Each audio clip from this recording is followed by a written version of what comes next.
Olá, bom dia para você! Que esse dia seja uma bênção na sua vida, que o Senhor Deus tenha todos os espaços para que Ele possa conviver com você. Nosso estudo de hoje é um dos mais esperados pelo meu coração. Santuário Celestial, o centro de nossa esperança. Vamos orar juntos para poder estudar esse assunto? Querido Deus e amado Pai, nos abençoe pela Tua graça, pelo Teu poder. Não nos permita estarmos sozinhos, porque eu sei que eu não preciso te convencer para que esteja conosco. Abençoa-nos agora ao estudar esse assunto, pela graça e pela misericórdia de Jesus. Amém. O seu programa A Tocha está começando.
O capítulo 23 do livro Grande Conflito traz uma verdade linda e especial que você e eu precisamos entender. A passagem que mais que todas as outras haviam sido a base para a coluna central da fé do Advento foi: até 2.300 tardes e manhãs e o santuário será purificado, de Daniel 8,14. Pegue a sua Bíblia. Você tem que acompanhar isso que eu vou falar agora. Estas palavras haviam sido familiares a todos os crentes na próxima vinda do Senhor. Era esta profecia repetida pelos lábios de milhares, como a senha de sua fé. Todos sentiam que dos acontecimentos nela preditos dependiam sua mais brilhante expectativa e mais acariciadas esperanças. Ficara demonstrado que estes dias proféticos terminariam no outono de 1844. Em conformidade com o resto do mundo cristão, os adventistas admitiam, nesse tempo, que a terra ou alguma parte dela era o santuário.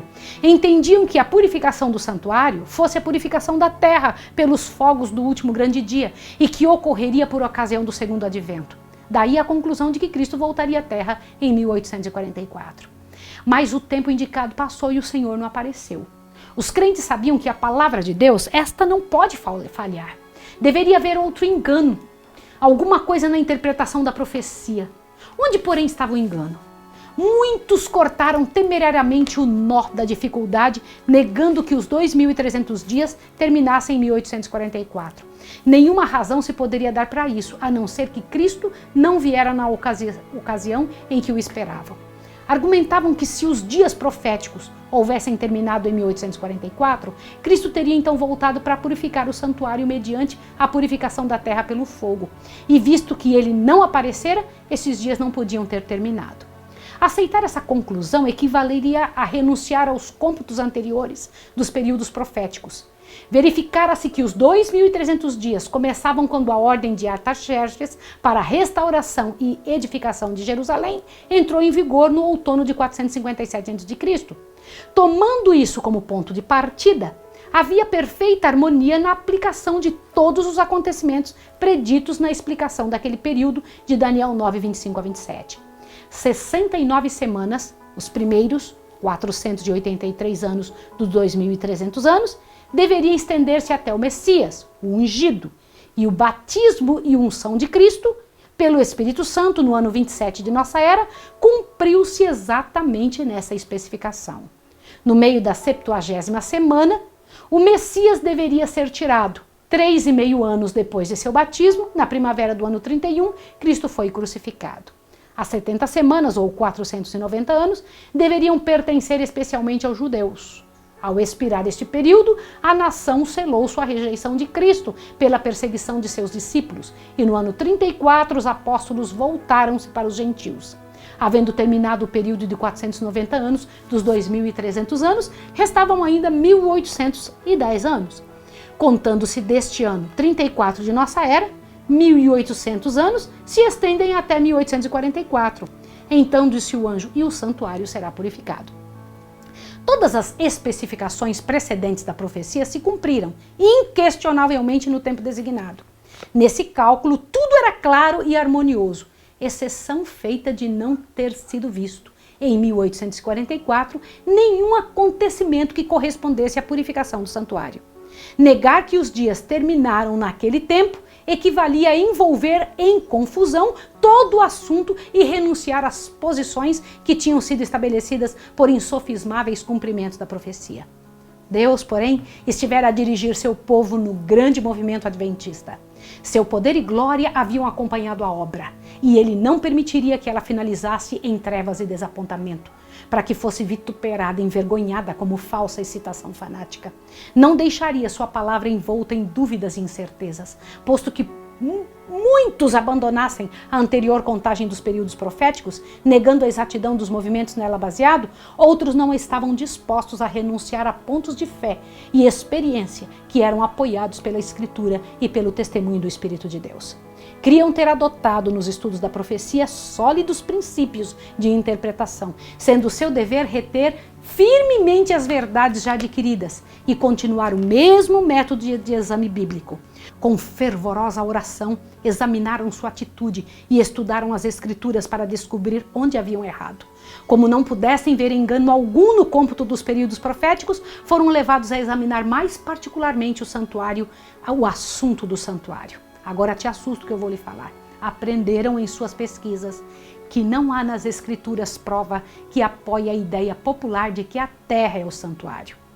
Acharam, porém, na Bíblia uma completa explicação do assunto do santuário, quanto à sua natureza, localização e serviços, sendo testemunho dos escritores sagrados tão claro e amplo que punha o assunto acima de qualquer dúvida. O apóstolo Paulo, na Epístola de Hebreus, diz: ora, também o primeiro tinha ordenança de culto divino, falando do santuário, tinha ordenança do culto divino e um santuário terrestre. Porque um tabernáculo estava preparado, o primeiro, em que havia o candeeiro, a mesa e os pães da proposição, ao que se chama santuário. Mas depois do segundo véu estava o tabernáculo que se chama Santo dos Santos, que tinha um incensário de ouro, a arca do concerto, coberta de ouro por toda ao redor, e que estava um vaso de ouro que continha o maná e a vara de Arão, que tinha florescido, e as tábuas do concerto, e sobre a arca os querubins da glória que faziam sombra ao propiciatório. Eu estou lendo Hebreus 9, de 1 a 5.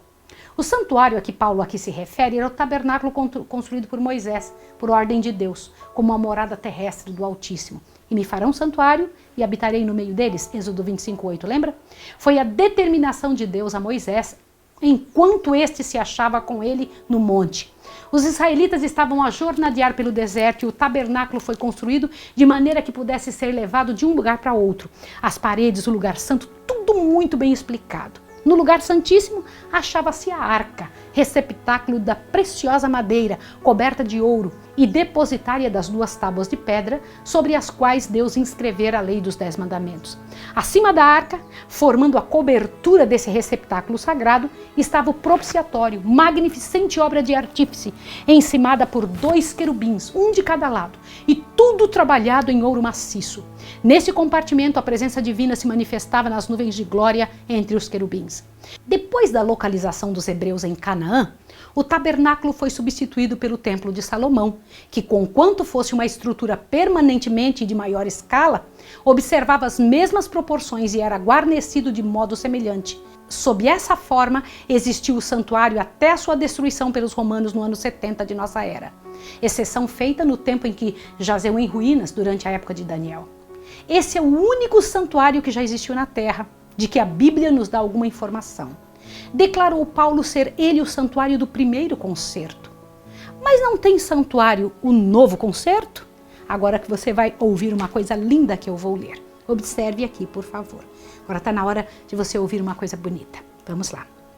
Volvendo novamente no livro de Hebreus, os inquiridores da verdade acharam, subentendida nas palavras de Paulo já citadas, a existência de um segundo santuário, ou santuário do novo concerto.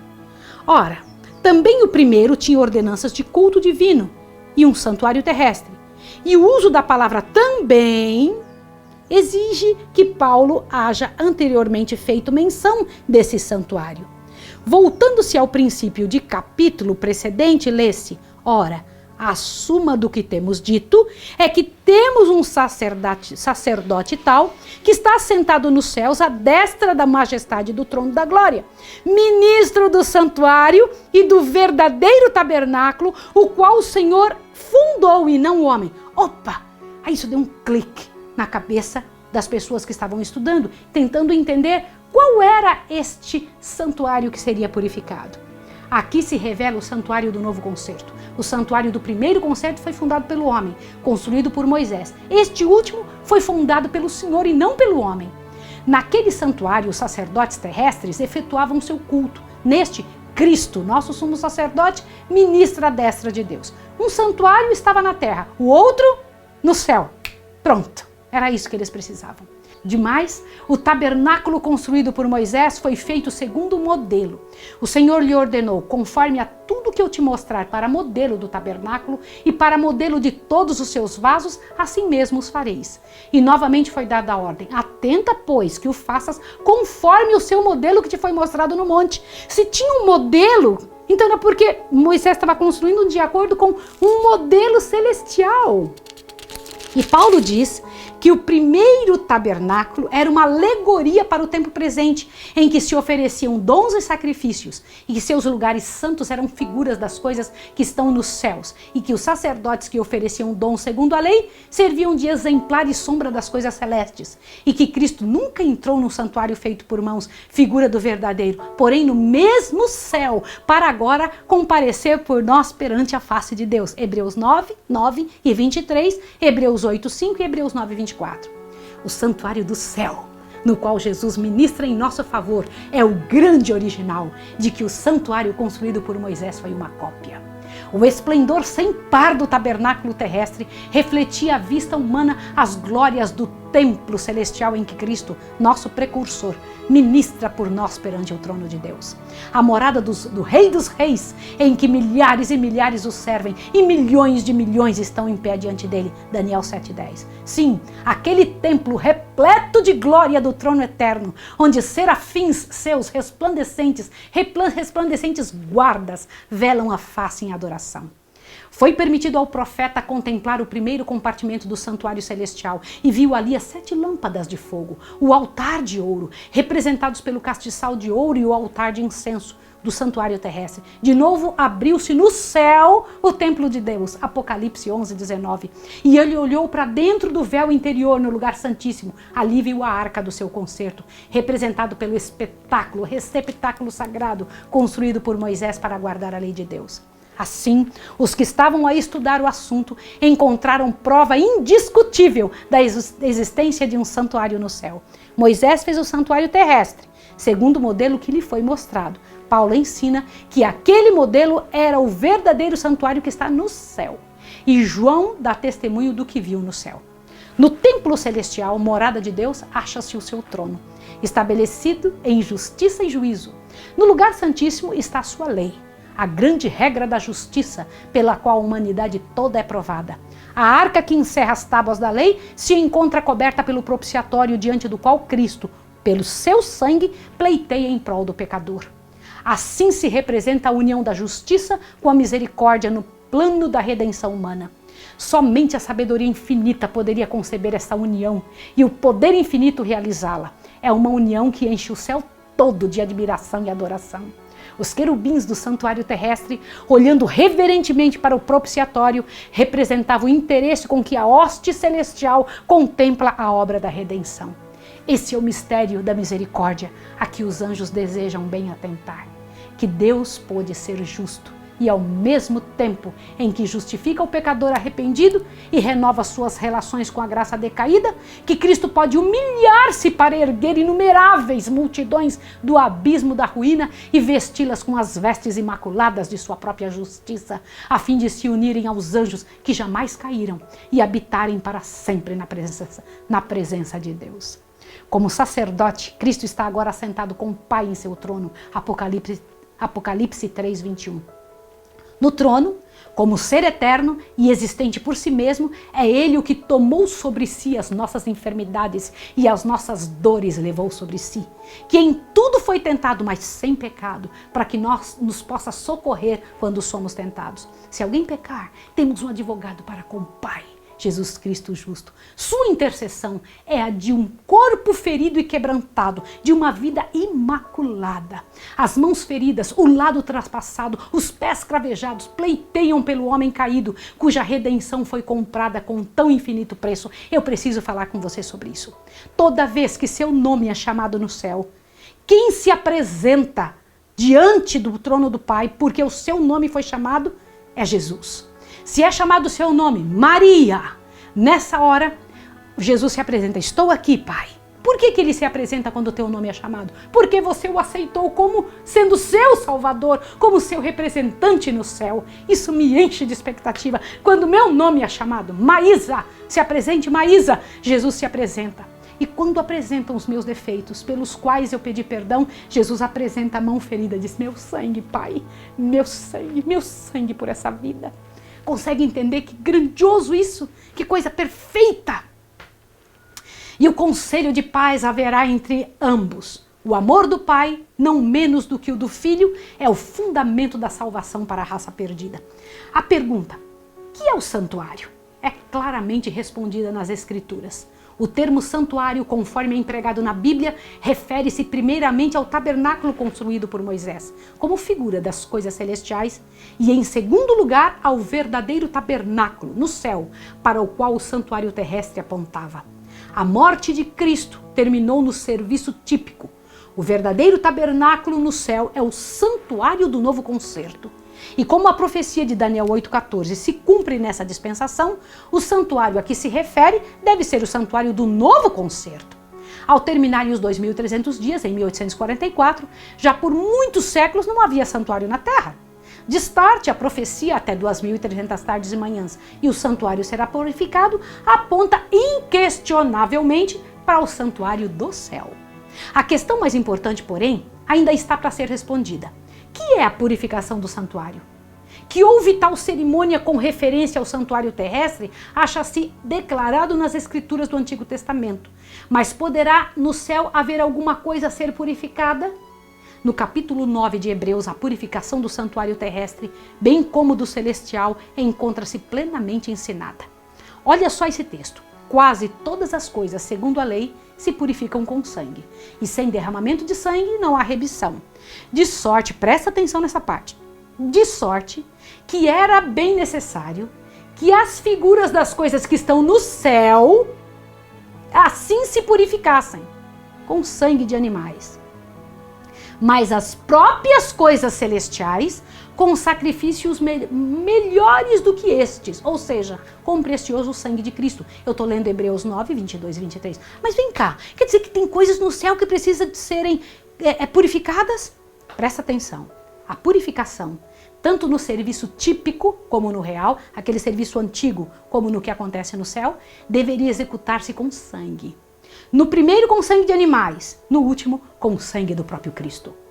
Paulo declara como razão para que essa purificação deve ser efetuada com sangue, que sem derramamento de sangue não há remissão. Remissão, ou o ato de lançar fora o pecado, é a obra a efetuar-se.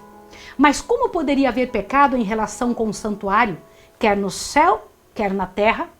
Isso se pode compreender por uma referência ao culto simbólico, pois que os sacerdotes que oficiavam na terra serviam de exemplar e sombra das coisas celestiais. Hebreus 8:5. Agora eu vou explicar como era o trabalho do santuário terrestre. Se dividia em duas partes. Eu vou explicar para você agora. Preste atenção porque essa parte é muito importante e você precisa entender.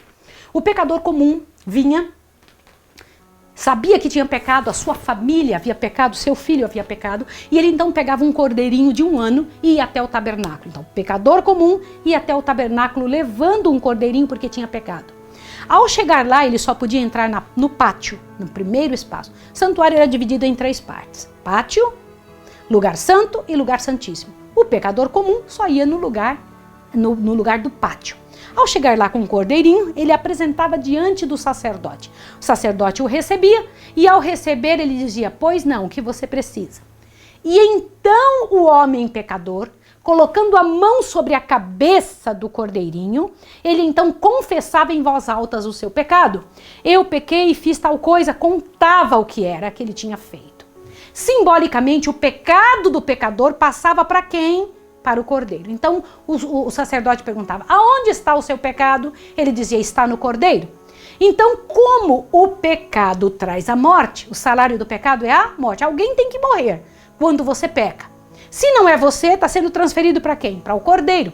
Então era dado um cutelo para o pecador, que ele então matava o cordeiro. O sangue caía e o sacerdote pegava aquele sangue. E então ele perguntava: aonde está agora o teu pecado? O pecador dizia: no sangue.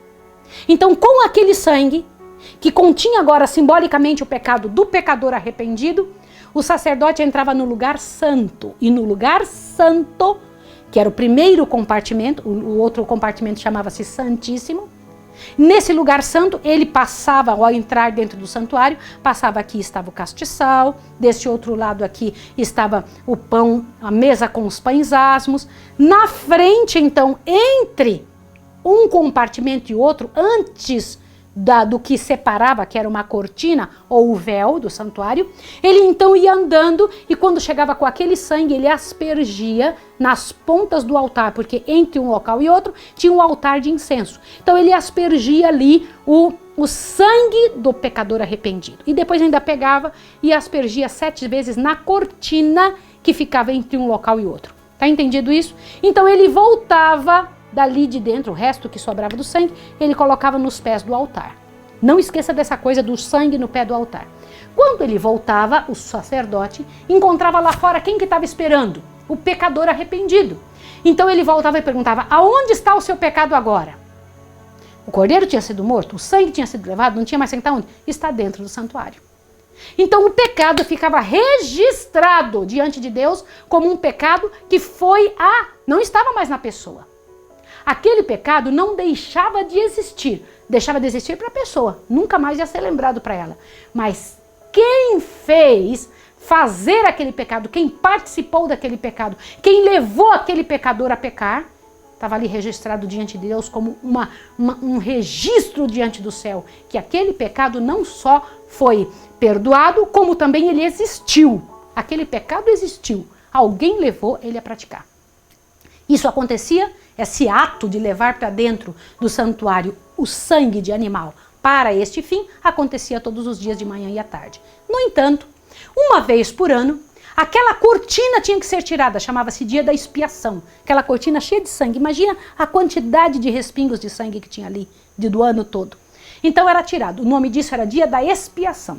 As pessoas por fora do santuário ficavam em profunda humilhação quando o sumo sacerdote, agora não era mais o sacerdote, então ele levava o sangue de um bode. 2 bodes eram trazidos, um se tornava para Azazel e outro que morria para a limpeza do santuário. E ele também, esse sumo sacerdote, matava um cordeiro por si mesmo e por sua família, porque ele não podia chegar na presença de Deus estando com algum pecado. Então, aí ele entrava de novo dentro do lugar santíssimo, aqui estava o castiçal com 7 lâmpadas, do lado direito estava aqui a mesa com os pães asmos, ele chegava na frente do espaço, um móvel que tinha ali, que era o altar de incenso, entre o lugar santo e santíssimo, mas ele não chegava ali nesse dia, era o dia da expiação, era um dia diferente. Ele abria a cortina e lá no outro lado ele entrava na presença de Deus, porque ali era o trono de Deus, representando o trono de Deus. Ali estava a Arca da Aliança com a tábua dos 10 mandamentos dentro. Lá estava a vara de Arão que floresceu, um vaso com maná. Isso era um momento muito especial e o próprio Deus estava ali com os querubins, né? Então quando ele chegava ali, ele tinha que tirar o propiciatório, que é a parte de cima da arca, levantava e dentro ele pegava o sangue daquele bode que tinha sido morto E então jogava 7 vezes sobre a tábua, dizendo: Senhor, nós pecamos contra a tua lei, nós fizemos o errado contra a tua lei. E então, neste momento de assusta aqui, ele tirava todo aquele registro, eu não registro, porque tinha ficado registrado que alguém pediu perdão, e levava tudo aquilo, além de limpar tudo lá dentro, deixava tudo limpinho, saía com aquela cortina que estava registrado o sangue e os pecados de todas as pessoas que tinham pedido perdão, e voltava. Agora, o que ele fazia com essa cortina? Trazia para fora, e naquele bode que não tinha sido morto, o Azazel, ele colocava sobre o bode, e o bode era levado para o deserto para morrer sozinho. Ele não morria pelos pecados. Tá entendido isso? O bode Azazel não morria pelos pecados, mas recebia os pecados que ele tinha ajudado a cometer. Para o Azazel não existe como perdoar. Os pecados do mundo todo serão jogados sobre ele, porque ele foi o originador do pecado. A quem representava o Azazel? Representava Satanás. Você entendeu? Volte esse estudo umas 10, 15, 30 vezes. Mas você tem que entender isso, porque isso é o que acontece no céu. Exatamente assim se processa a nossa salvação. Se você entendeu isso, você entendeu a coisa muito bonita. Agora veja. Veja o texto abaixo. Fará expiação pelo santuário por causa das imundícias dos filhos de Israel e das suas transgressões, segundo todos os seus pecados. E assim fará para a tenda da congregação, que mora com eles no meio de suas imundícias. Devia também ser feita expiação pelo altar, para o purificar e santificar das imundícias dos filhos de Israel. Levíticos 16:16. Eu vou ler essa parte para você, porque você não pode ficar sem entender essa parte aqui. Preste atenção para que você entenda a seriedade disso. Olhe bem. Olha só o que eu vou te mostrar agora. Olhe bem. Toda essa cerimônia tinha por fim impressionar os israelitas com a santidade de Deus e seu horror ao pecado. E demais, mostrar-lhe que não poderia entrar em contato com o pecado sem se poluir. Exigia-se que, enquanto a obra de expiação se efetuava, cada homem afligisse a alma. Todas as ocupações deviam ser postas de parte e toda a congregação de Israel passar o dia em solene humilhação diante de Deus com oração, jejum e profundo exame de coração. Importantes verdades concernentes à expiação eram ensinadas pelo culto típico. Um substituto era aceito em lugar do pecador, mas o pecado não se cancelava pelo sangue da vítima. Provia-se dessa maneira um meio pelo qual era transferido para o santuário. Pelo oferecimento de sangue, o pecador reconhecia a autoridade da lei, confessava sua culpa na transgressão e exprimia o desejo de perdão pela fé no Redentor vindouro. Mas não ficava ainda inteiramente livre da condenação da lei. No dia da expiação, o sumo sacerdote, havendo tomado uma oferta da congregação, entrava no lugar santíssimo com o sangue desta oferta e o aspergia sobre o propiciatório, diretamente sobre a lei, para satisfazer as suas reivindicações. Então, em caráter de mediador, tomava sobre si os pecados e o retirava do santuário, colocando as mãos sobre a cabeça do bode emissário, ou bode Azazel, confessava todos esses pecados, transferindo-os, assim figuradamente, de si para o bode. Este os levava então e eram considerados como para sempre separados do povo. Olha, era como se o pecado do ano todo tivesse sido separado do povo. Tal era o serviço efetuado como exemplar e sombra das coisas celestiais. E o que se fazia tipicamente no ministério do santuário terrestre é feito na realidade no ministério do santuário celestial. Depois da sua ascensão, começou o nosso Salvador a obra como nosso sumo sacerdote, diz Paulo. Cristo não entrou num santuário feito por mãos, figura do verdadeiro, porém no mesmo céu, para comparecer por nós perante a face de Deus. Hebreus 9:24. O ministério do sacerdote durante o ano todo, no primeiro compartimento do santuário, para dentro do véu, que formava a porta e separava o lugar santo do pátio externo, representa o ministério em que entrou Cristo ao ascender aos céus. Era a obra do sacerdote no ministério diário, a fim de apresentar perante Deus o sangue da oferta pelo pecado, bem como o incenso que acendia com as orações de Israel. Assim pleiteava Cristo com seu sangue perante o Pai em favor dos pecadores, apresentando também com um precioso aroma de sua justiça as orações dos crentes arrependidos. Esta era a obra ministerial no primeiro compartimento do santuário celeste. Para ali, a fé dos discípulos acompanhou a Cristo, quando diante dos seus olhos ele ascendeu. Ali se centrava a sua esperança, e esta esperança, diz Paulo, temos como âncora da alma segura e firme, e que penetra até o interior do véu, onde Jesus, nosso precursor, entrou por nós, feito exatamente, eternamente sumo sacerdote, nem por sangue de touros e de bezerros, mas com seu próprio sangue, entrou uma vez no santuário, havendo efetuado uma eterna redenção. Hebreus 6, 19 e 20 e Hebreus 9, 12. Durante 18 séculos, esse ministério continuou no primeiro compartimento do santuário. O sangue de Cristo, oferecido em favor dos crentes arrependidos, assegurava-lhe perdão e aceitação perante o Pai. Contudo, ainda permaneciam seus pecados nos livros de registro. Como no serviço típico havia uma expiação no final do ano, semelhantemente, antes que se complete a obra de Cristo para a redenção do homem, há também uma expiação para tirar o pecado do santuário. Este é o serviço iniciado quando terminar os 2.300 dias. Naquela ocasião, conforme fora predito pelo profeta Daniel, nosso sumo sacerdote entrou no lugar santíssimo para efetuar a última parte de sua solene obra, purificar o santuário. Como antigamente eram os pecados do povo colocados pela fé sobre a oferta pelo pecado, e mediante o sangue desse cordeirinho transferido simbolicamente para o santuário terrestre, assim em nosso concerto, os pecados dos que se arrependem são pela fé colocados sobre Cristo e transferidos de fato para o santuário celeste. E como a purificação típica do santuário terrestre se efetuava mediante a remoção dos pecados pelos quais se poluíra, igualmente a purificação real do santuário celeste deve efetuar-se pela remoção ou apagamento dos pecados que ali são registrados. Mas antes que isso se possa cumprir, deve haver um exame nos livros de registro para determinar quem, pelo arrependimento dos pecados e pela fé em Cristo, tem direito aos benefícios de sua expiação. Presta atenção nessa frase agora. A purificação do santuário, portanto, envolve uma investigação, um julgamento. Tem que haver, está havendo um julgamento agora. Isso deve efetuar-se antes da volta de Cristo, para resgatar seu povo, pois que quando vier sua recompensa estará com ele para dar a cada um segundo as suas obras. Apocalipse 22, 12. Olhe bem, Jesus não vai julgar quando vier. Quando ele vier, já terá julgado. Ele está julgando agora no céu. Ele começou o julgamento em 1844. Começou a julgar o planeta todo. Começou pelo primeiro que morreu nessa terra, que foi Abel. Então ele começa a julgar cada nome. Quando ele terminar esse trabalho, terá terminado o seu trabalho no céu. Dessa maneira, os que seguiram a luz da palavra profética viram que, em vez de vir Cristo à terra, ao terminarem em 1844 os 2.300 dias, entrou ele no lugar santíssimo do santuário celeste, a fim de levar a efeito a obra final da expiação preparatória à sua vinda. Verificou-se também que, ao passo que a oferta pelo pecado apontava para Cristo como um sacrifício, o sumo sacerdote representava Cristo como mediador. O bode emissário representava Satanás, autor do pecado, sobre quem os pecados dos verdadeiros penitentes serão finalmente colocados. Não é que Satanás é nosso salvador. Satanás só recebe os pecados que ele é o causador. Você acha? Jesus recebeu nossa parte. Jesus não pode receber a parte de Satanás.